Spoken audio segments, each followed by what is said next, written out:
Friends ನಮಸ್ಕಾರ. ಇವತ್ತು ಕಂಬತ್ತಡಿ ಊರ ಹತ್ರ ಕೆಲಸ ಮಾಡೋಕೆ ಬಂದಿದ್ವಿ.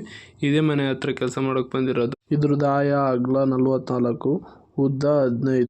ಟೋಟಲ್ 6 ಪಿಲ್ಲರ್ ನಿಲ್ಲಿಸ್ಕೊಂಡಿದ್ವಿ. 6 ಪಿಲ್ಲರ್ ನಿಲ್ಲಿಸ್ಕೊಂಡು ವಾಟರ್ ಟ್ಯೂಬ್ ಲೆವೆಲ್ ನೋಡ್ಕೊಂಡು ವಾಟರ್ ಟ್ಯೂಬ್ಗೋಸ್ಕರ ಎಲ್ಲ ಕಟ್ ಮಾಡ್ಕೊಂಡ್ವಿ.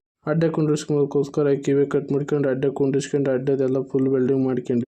ಪರ್ಲಿಂಗ್ ಹಾಕ್ತಿದ್ರು. ಟೋಟಲ್ 4 ಪರ್ಲಿಂಗ್ ಹಾಕ್ತಿದ್ವಿ. ಪರ್ಲಿಂಗ್ ಎಲ್ಲ ಜಂಟ್ ಮಾಡ್ಕೊಂಡು ಆ ಪರ್ಲಿಂಗ್ ಎಲ್ಲ ಫುಲ್ ವೆಲ್ಡಿಂಗ್ ಮಾಡ್ಕೊಂತ ಬಂದ್ವಿ. ಒಂದ್ ಕಡೆಲಿಂದ ಎಲ್ಲ ವೆಲ್ಡಿಂಗ್ ಮಾಡಿದ್ ಕಂಪ್ಲೀಟ್ ಆಯ್ತು. ಇವಾಗ ಸೀಟ್ ಒಂದು ಹಾಕೊಂಡ್ಬರ್ಬೇಕು. ಒಂದ್ ಕಡೆಲಿಂದ ಒಂದೊಂದೇ ಸೀಟ್ ಹಾಕೊಂತ ಹೋದ್ವಿ. ಫಿನಿಶಿಂಗ್ ಮಾತ್ರ ತುಂಬಾ ಚೆನ್ನಾಗಿ ಬಂತು.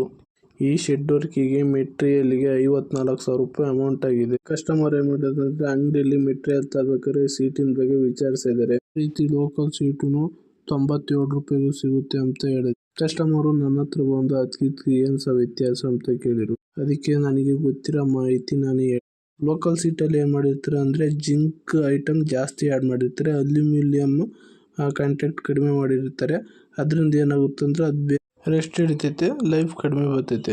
ಅದೇ ರೀತಿ ಟಾಟಾ ಆಮೇಲೆ JSW ಸೀಟ್ಗಳೆಲ್ಲ ಏನು ಮಾಡುತ್ತೆ ಅಂದರೆ ಜಿಂಕ್ ಕಾಂಟ್ಯಾಕ್ಟ್ ಐಟಮ್ ಕಡಿಮೆ ಮಾಡಿರ್ತಾರೆ, ಅಲ್ಯೂಮಿನಿಯಂ ಐಟಮ್ ಕಾಂಟ್ಯಾಕ್ಟ್ ಜಾಸ್ತಿ ಮಾಡಿರ್ತಾರೆ. ಅದರಿಂದ ಏನು ಮಾಡುತ್ತೆ ಅಂದರೆ ಬೇಗ ತುಕ್ಕಿಡಿಯಲ್ಲ, ಲೈಫ್ ಬರುತ್ತೆ. ಈ ಬ್ಲಾಗ್ ಮುಗಿಸ್ತಾ ಇದ್ದೀನಿ. ವಿಡಿಯೋ ಇಷ್ಟ ಆಗಿದ್ರೆ ಲೈಕ್ ಮಾಡಿ, ಸಬ್ಸ್ಕ್ರೈಬ್ ಮಾಡಿ, ಬೆಲ್ ಐಕಾನ್ ಮಾಡಿ. ಮುಂದಿನ ಬ್ಲಾಗ್ ಸಿಗ್ತೀನಿ. ಬಾಯ್ ಬಾಯ್.